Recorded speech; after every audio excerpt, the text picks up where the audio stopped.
जय हिंद, वंदे मातरम। दोस्तों, स्वागत है आपका एकेएस करियर एग्जाम स्टडी पे। तो दोस्तों, एक बार फिर हम बाल विकास मनोविज्ञान की वीडियो लेकर आ गए हैं। बस 10 क्वेश्चन है जो कि काफ़ी इंपॉर्टेंट हैं, जिनमें से 2 या 3 नंबर बिल्कुल आएंगे ही।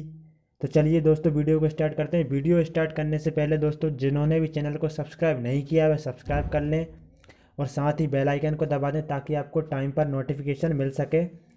और लाइक करें एंड शेयर करें अपने अपने व्हाट्सएप ग्रुप में। तो चलिए वीडियो को स्टार्ट करते हैं। पहला क्वेश्चन है, शिक्षा मनोविज्ञान की उत्पत्ति के वर्ष कौन सा माना जाता है। तो दोस्तों, बात शिक्षा मनोविज्ञान की हो रही है। आपके ऑप्शन हो जाएंगे 1997, 1900, 1920 या फिर 1950। शिक्षा मनोविज्ञान की उत्पत्ति का वर्ष कौन सा माना जाता है, तो राइट आंसर हो जाएगा 1900। लेकिन जो स्वतंत्र रूप से जो उत्पत्ति हुई थी ना, वह 1920 में हुई थी। कब हुई थी? 1920 में। वैसे तो माना जाता है 1900 को, लेकिन स्वतंत्र रूप से 1920 में हुई थी शिक्षा मनोविज्ञान की उत्पत्ति।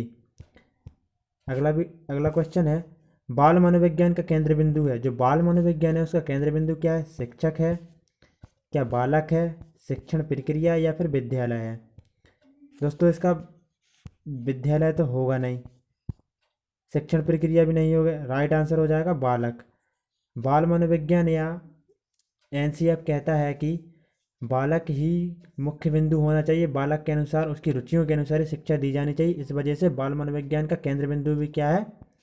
बालक हो जाएगा। अगला क्वेश्चन देखेंगे, तत्परता का सिद्धांत किसने दिया था। आपके ऑप्शन है स्किनर, पॉवलव, थॉर्नडाइक या फिर इनमें से कोई नहीं। तो दोस्तों, तत्परता का सिद्धांत था ना, वह थॉर्नडाइक ने दिया था। थॉर्नडाइक ने तत्परता के अलावा अभ्यास का सिद्धांत भी दिया था और तो साथ में प्रभाव का नियम भी दिया था। कौन सा नियम दिया था? प्रभाव का नियम भी दिया था। इनको शिक्षा मनोविज्ञान का जनक कैसे कहा जाता है? तो शिक्षा मनोविज्ञान का जनक कैसे कहा जाता है? तो वह कहा जाता है थॉर्नडाइक को। पशु मनोविज्ञान का जनक भी कहा जाता है पॉवलव ने कुत्ते पर प्रयोग किया था। किस पर प्रयोग किया था? कुत्ता पर प्रयोग किया था। और साथ में इन्हों को 1904 में नोबेल पुरस्कार भी मिला था। स्किनर ने चूहा पर प्रयोग किया था। किस पर प्रयोग किया था? चूहा पर प्रयोग किया था। अगला देखेंगे, मनोविज्ञान शिक्षा का आधारभूत विज्ञान है। जो मनोविज्ञान है वह शिक्षा का आधारभूत मनोविज्ञान है, किसका कथन है यह? तो क्या पॉवलव का है, जिनको 1904 में नोबेल पुरस्कार मिला था, कुत्ते प्रयोग किया। बुटवर्थ ने क्या कहा था? बुटवर्थ कहते हैं कि वंशानुक्रम और जो वातावरण रहता है ना, हेरिडिटी एंड जो वंशानुक्रम है ना, उसको उन्होंने गुणनफल कहा है। क्या कहा है? गुणनफल कहा है। ना कि इन्होंने इस प्रकार से कहा है, बल्कि इन्होंने गुणनफल कहा है। क्या कहा है? वंशानुक्रम को। और समझ जाना वंशानुक्रम और वातावरण को, ठीक है, इस प्रकार से कहा है। तो इसका राइट आंसर हो जाएगा स्किनर। मनोविज्ञान शिक्षा का आधारभूत विज्ञान किसका कथन है? तो यह किसका है? स्किनर का है। अगला क्वेश्चन देखेंगे, पियाजे कहाँ के निवासी थे। जीन पियाजे, जैसा कि मैंने अभी वीडियो बनाई थी पियाजे के सिद्धांत, संज्ञानात्मक सिद्धांत पर, तो वहाँ पर मैंने बताया था कि पियाजे कहाँ के निवासी हैं। तो आपके ऑप्शन है थाईलैंड, इंडिया, स्विट्जरलैंड या फिर अमेरिका। दोस्तों, इसका राइट आंसर हो जाएगा स्विट्जरलैंड। पियाजे कहाँ के निवासी थे? स्विट्जरलैंड के थे। 4 अवस्थाएं दी थी विकास की। कितनी दी थी? 4 अवस्थाएं दी थी। कौन कौन सी थी? संवेदी थी, कब से कब तक की? जन्म से लेकर 2 वर्ष तक की थी। पूर्व संक्रियात्मक अवस्था थी, 2 से लेकर 7 वर्ष तक की थी। और इन्होंने जो तीसरी अवस्था दी थी वह कौन सी थी? तो वह थी मूर्त संक्रियात्मक अवस्था। कौन सी थी? मूर्त थी। इसकी अवधि पूछ ली जाती है 7 से 11 वर्ष की। और फिर उसके बाद लास्ट और अंतिम जो थी लान, वह अमूर्त थी, जिसकी अवधि थी 11 से 15 या इससे ऊपर। अगला क्वेश्चन देखेंगे, शिक्षा को द्विध्रुवीय किसने कहा है। त्रिध्रुवीय और द्विध्रुवीय की बात आती है, अक्सर आ जाता है क्वेश्चन। तो लगभग लगभग बच्चे इसका जोन डी भी लगा के जाते हैं, थोड़ा कन्फ्यूज हो जाते हैं, लेकिन अब कन्फ्यूज कोई नहीं होगा। तो शिक्षा को दो ध्रुवीय किसने कहा है? तो इसका राइट आंसर हो जाएगा एडम्स ने। किसने कहा है? एडम्स ने कहा है। अगला क्वेश्चन देखेंगे, शिक्षा को त्रिध्रुवीय किसने कहा है। बात आ रही है अभी, किसने दो ध्रुवीय की बात की थी, किसने कहा था दो ध्रुवीय? तो उसने कहा था, एडम्स ने कहा था। अब बात आती है त्रिध्रुवीय, तो इसका राइट आंसर हो जाएगा जॉन डीवी। क्या हो जाएगा? जॉन डीवी हो जाएगा। त्रिध्रुवीय किसने कहा था? जॉन डीवी ने कहा था। जॉन डीवी कहाँ के थे? तो जॉन डीवी अमेरिका के थे। कहाँ के थे? अमेरिका के थे।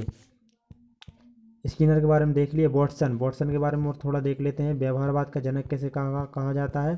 तो व्यवहारवाद का जो जनक है ना, वह वॉटसन कहा जाता है। व्यवहारवाद शब्द की जो शब्द है ना, वह किसने दिया? विलियम मैकडूगल ने दिया है। और उनकी एक पुस्तक थी जिसका नाम क्या था? Outline of psychology. क्या था? आउटलाइन ऑफ साइकोलॉजी, उसमें उन्होंने व्यवहारवाद शब्द दिया था।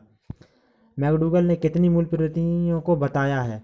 आपके ऑप्शन है 2, 14, 16 या फिर 12।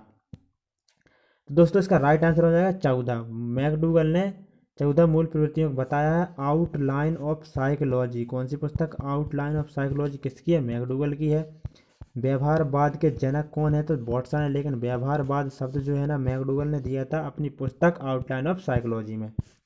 निम्नलिखित में से किसको मुख्य ग्रंथि कहते हैं? अब बात आ रही है मुख्य ग्रंथि की। आपके ऑप्शन है थायराइड ग्रंथि, एड्रिनल ग्रंथि, अंतःस्रावी ग्रंथि या फिर पीयूष ग्रंथि।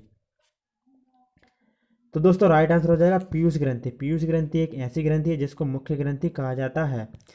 Pituitary gland. अंतिम क्वेश्चन है बहुकारक बुद्धि का सिद्धांत किसने दिया था? दोस्तों बहुकारक बुद्धि का सिद्धांत। अब बात आती है, सबसे पहले स्किनर की बात करेंगे। स्किनर ने चूहे पर प्रयोग किया था। किस पर प्रयोग किया था? चूहे पर प्रयोग किया था। थॉर्नडाइक ने तत्परता का नियम दिया, अभ्यास का नियम दिया और बहु प्रभाव का नियम दिया, और साथ में ही थॉर्नडाइक को शिक्षा मनोविज्ञान के जनक और पशु मनोविज्ञान के जनक कहा था। पॉवलव ने क्या किया था? कुत्ते पर प्रयोग किया था। किस पर प्रयोग किया था? कुत्ते पर प्रयोग किया था। 1904 में इनको नोबेल पुरस्कार मिला था। लेकिन बात यहाँ क्या हो रही, बहुकारक बुद्धि का सिद्धांत किसने दिया? एक कारक किसने दिया था? तो वह दिया था अपने बेने जी ने। किसने दिया था? बेने ने दिया था। अब बात आती है दो कारक किसने दिया था? तो वह दिया था स्पीयरमैन ने। अब तीन कारक भी स्पीयरमैन ने दिया था, लेकिन बहुकारक किसने दिया? तो राइट आंसर हो जाएगा, कौन हो जाएगा? अपने हो जाएंगे थॉर्नडाइक।